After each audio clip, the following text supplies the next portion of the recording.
Swayam Prabha. Digital India. Educated India.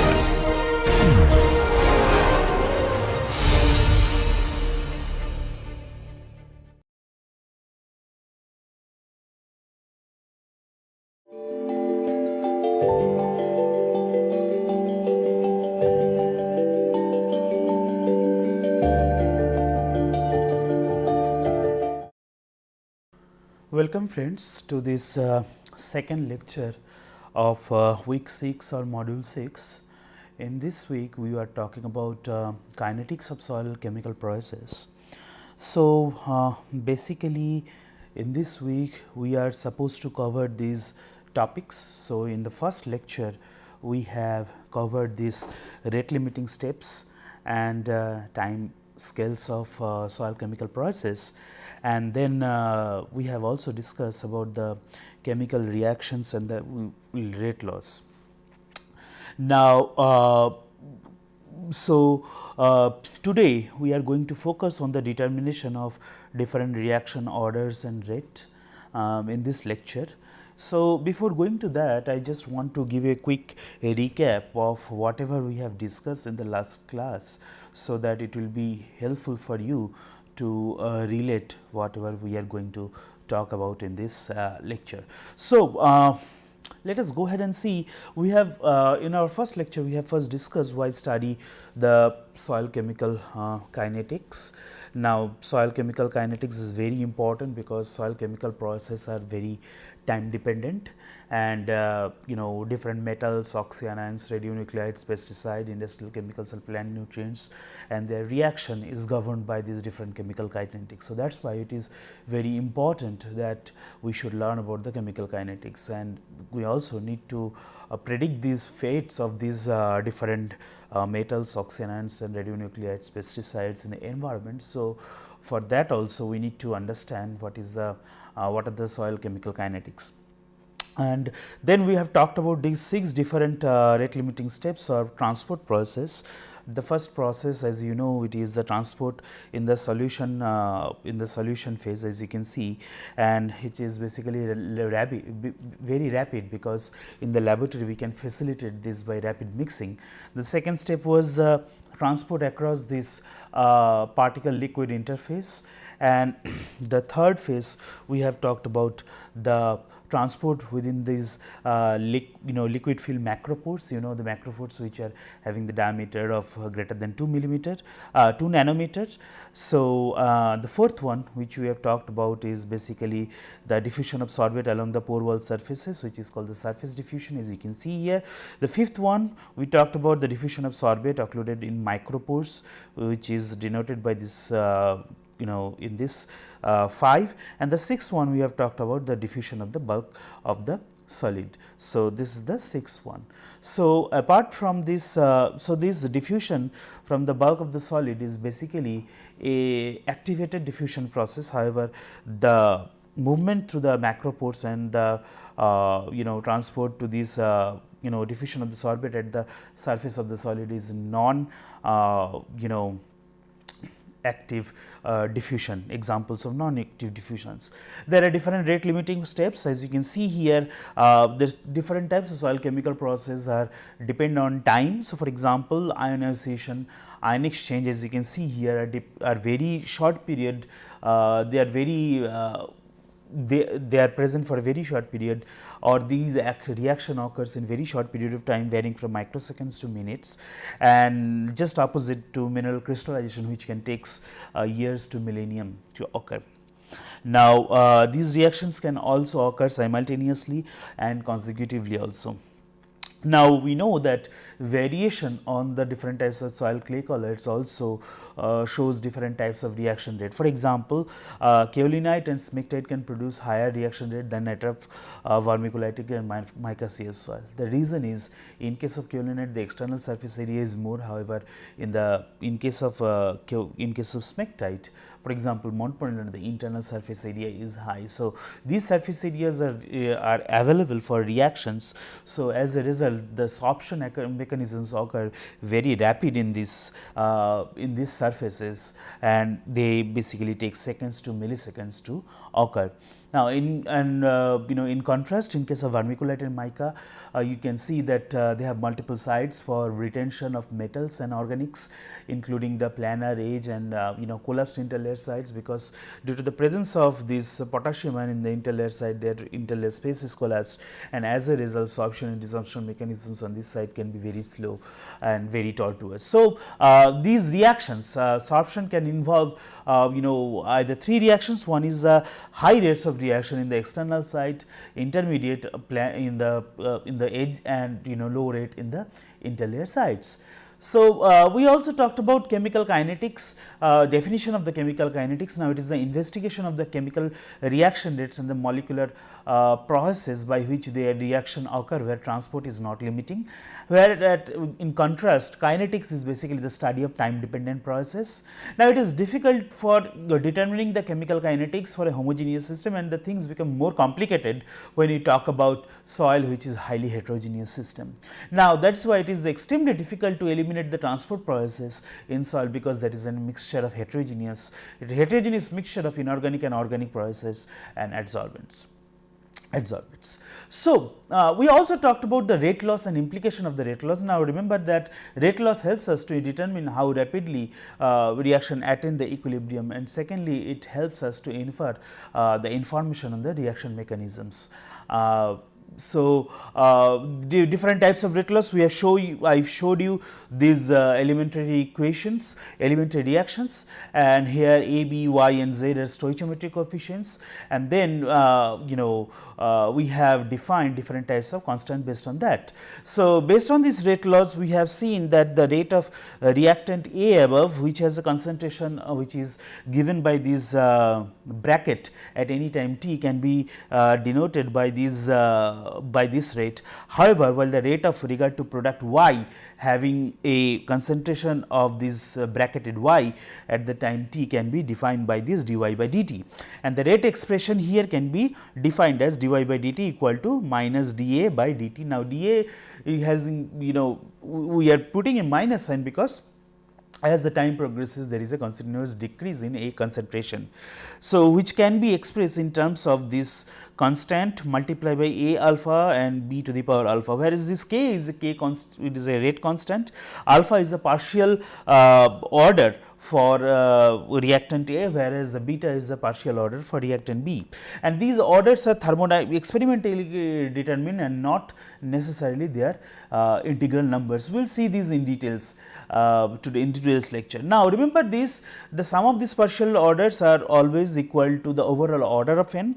Once the values of alpha, beta and determined experimentally, that rate law is defined, and reaction order provides the information about the manner in which the rate depends on the concentration. We will see that today in today's lectures. So, order does not mean the same as the molecularity, remember, which concerns the number of reactant particles entering into the elementary reactions. Then we have talked about different types of rate laws. We have talked about these 4 different types of rate laws. One is the mechanistic rate laws, then apparent rate law, then transport with apparent, and then transport with mechanistic. In case of mechanistic rate law, it assumes not only the chemical kinetics are operational and transport phenomena, and where the transport phenomena is not occurring. So, it basically nullifies the transport phenomena. So, it is difficult to determine the mechanistic rate law in most soil chemical system due to the heterogeneity of the system caused by different particle size, porosities and type of retention sites. The second type of law is apparent rate law, where both they consider both kinetics and transport control processes. So, the third one which we have talked about is transport with apparent rate laws, which emphasize transport phenomena and assumes first or zero order reaction. What is first order reaction, what is zero order reaction, we will learn today. And the fourth one is transport with mechanistic rate laws, that is which can be described simultaneously transport control and chemical kinetics phenomena. It basically encompasses both chemistry and physics, physics from the chemistry and physics based explanation of the total chemical system. So, today we are going to start with this definition as well as the concept of these different order reactions. So, first we know we have to learn what is the first order reaction and second order reaction. Now, in the first order reaction, the reaction rate depends on the concentration of one of the reactant. However, in case of second order reaction, the rate is proportional to the square of the concentration of a reactant or the product, or product of the concentration of the two reactants. So, while in the first order reaction, the rate of reaction is basically depends on the concentration of one of the reactants. So, we can consider only one of the reactant. However, in case of second order reaction, the rate is proportional to the square of the concentration of a particular reactant or the product of the concentration of the two reactants. So, we can view it from either aspect, either from a point of view of a square of the concentration of a particular reactant, or it is a product of concentration of the two reactants. We will see that in details while we are going to discuss different differential form as well as integral form of these equations. So, what is the first order and second order reaction? Now, remember, we can express this first order reaction, second order reaction. So, before going to that the actual soil related first order and second order reactions, I want to discuss the concept of first order and second order reaction, as well as we will be talking about zeroth order reaction, and then we will be seeing how these type order reactions, first order, second order and zero order reactions are actually been implemented in soil chemical process. So, let us first clear our concept of different orders of reaction.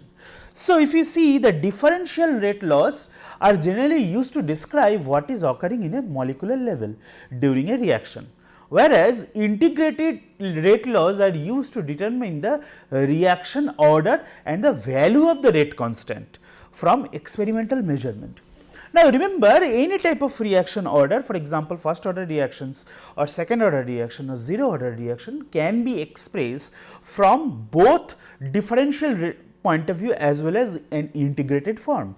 Now, in case of differential form, it basically describes what is actually going on in the molecular level during a reaction, whereas in case of integral form, which we will see right now, are used to determine the reaction order and the value of the rate constant. So, the differential equation describing the first order kinetics can be given as such. For example, here rate is equal to minus dA by dt, as you know, that is the negative sign is given because the rate is decreasing. Here is can be expressed in terms of K multiplied by concentration of A or Ka. So, basically here the partial order here for A is 1. So, the reactant partial order is 1. So, the rate is the reaction time here. Basically this rate is basically the reaction time, and it can be expressed as unit of molar per time, and K is basically the reaction rate coefficient, which is denoted in the unit of time inverse. So, it could be either second inverse or minute inverse. We will see that in a while. So, however, the units of K vary for non first order reaction. We will see that while we discuss the zero order as well as second order reactions. So, this is the basically differential equation describing the first order reaction, where the rate of decay of A is basically proportional to its concentration, and here the constant is known as the reaction rate coefficient. So, these differential equations are separable, which simplifies the solution as demonstrated below. So, as you can see here, first we can write the differential form of the rate law. As you can see here, rate in terms of minus dA by dt, which is basically K multiplied by concentration of A. Now, if we rearrange this, we will get this dA by A we will get minus K dt. So, this is the rearrange, after rearrangement we can get this form. Now, Now, we know the according to the rule of integration rule. So, if we can integrate both sides of the equation. So, now we are getting dA by A equal to minus k dt. So, if we integrate from a0 to a and in this from t0 to t for any specific time duration, we will have this type of expression. So, basically we will get 1 by concentration of A into dA equal to minus t0 to t integrate k dt. So, this form we will get by integrating in on the both sides of the equation, differential equation. So, now we know that from the integration rules, we know that if we do integration of 1 by x, that becomes log of x, natural logarithm of x. So, upon integration we will get, so basically in the previous if you remember the previous equation which we just saw in our last slide. So, this is basically this integral equation, this integration equation. So, if we consider this integration equation and convert it to the logarithmic form, we will get this equation where log of A concentration A minus log of concentration A0, that means at time 0, that means at the initial point from where the reaction starts, we will get a that will be equal to minus kT, because we are integrating from time 0 to time t. Now, if we rearrange this equation to solve for this concentration of A, then we will obtain one form of the rate law like this. So, log of A equal to log of A0 minus kT. Now, you see this can be further rearranged to log of A equal to minus kT plus log of A log of concentration of A at time t0. So, this is basically a rearrangement of this form, which is further a rearrangement of this form. So, if we can consider this equation that, so if we consider this equation can be arranged in the form of y equal to mx plus b. Now, you know this y equal to mx plus b is nothing but the equation of a straight line. Okay. So, here you can see it is basically taking the form of y equal to,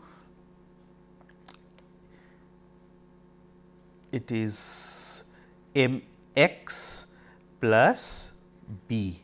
So, basically we are getting y equal to mx plus b, where mx equal to minus kT and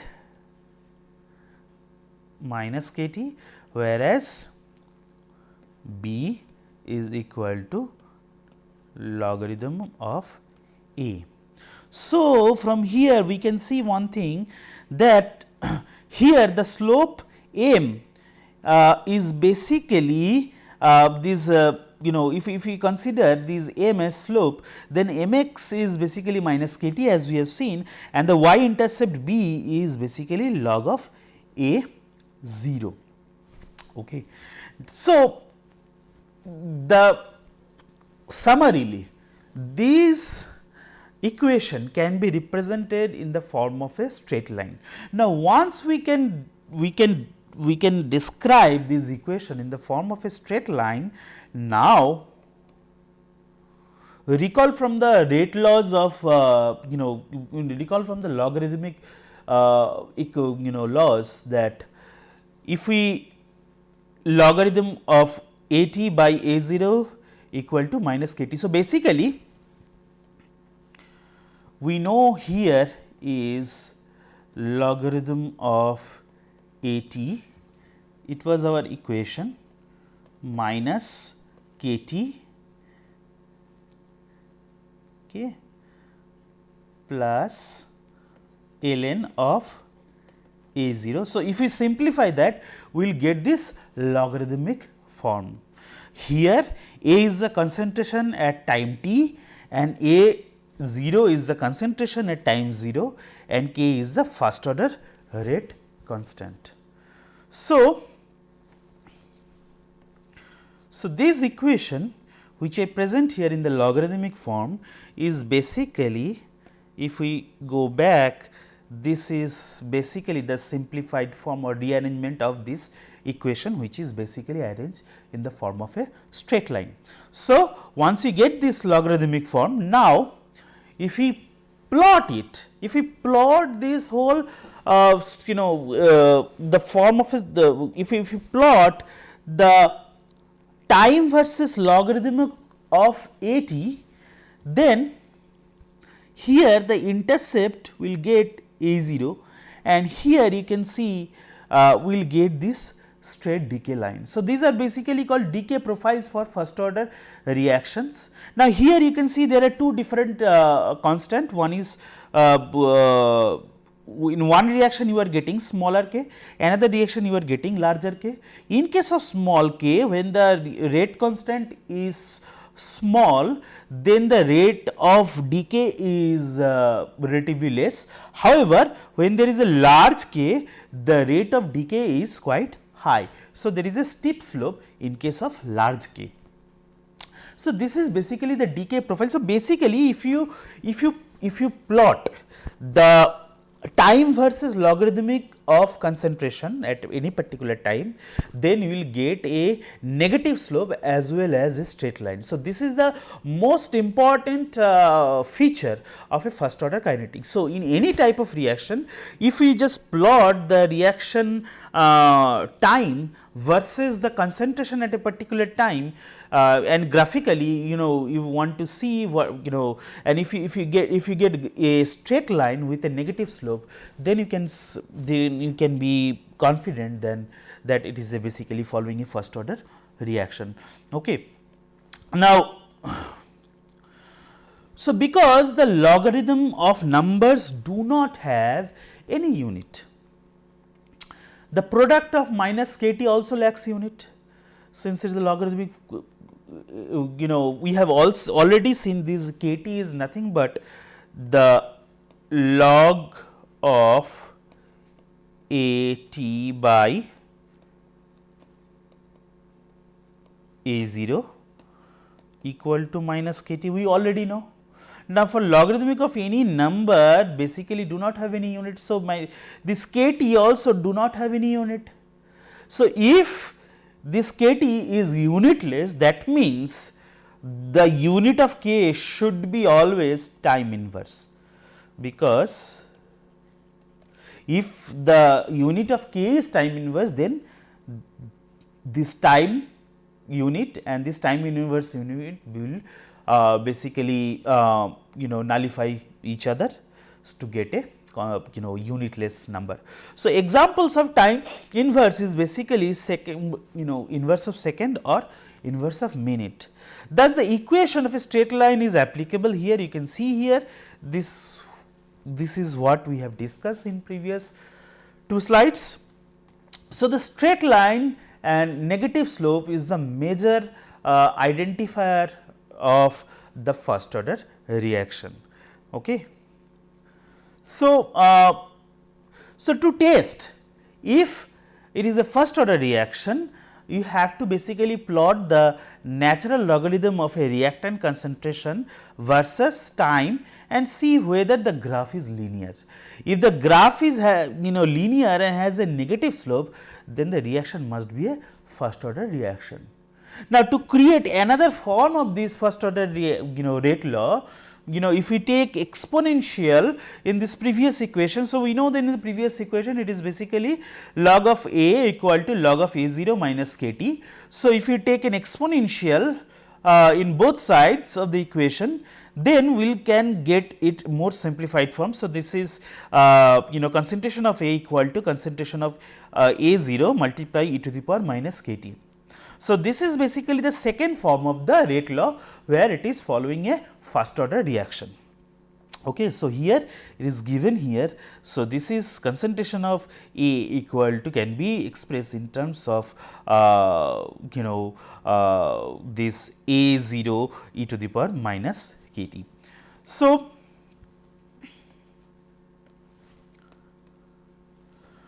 now the integrated forms of the rate law can be used to find a the population of the population of the reactant at any time after start of the reaction.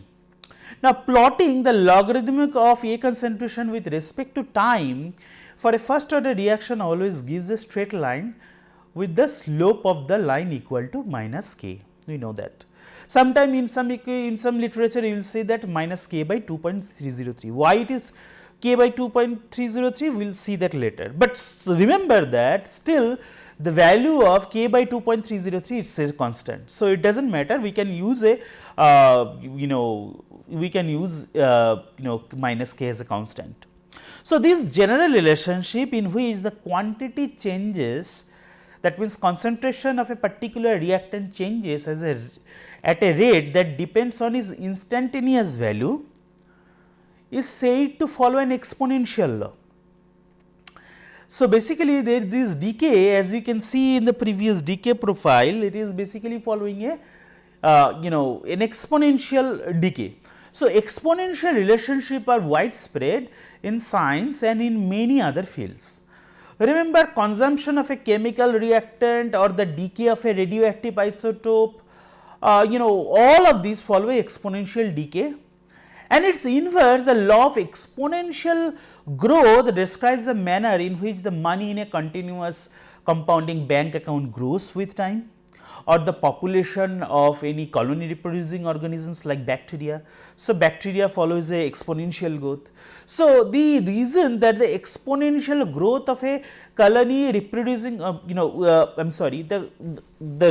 reason that the exponential function, that is y equal to E x, is so efficiently describes such changes is that if you take a if you differentiate the e to the power x in terms of dy by dx, we will get the output as E x. So, it is E x is basically its own derivative. So, derivative of E x equals to E x. So, that makes the rate change of y identical to its value at any point.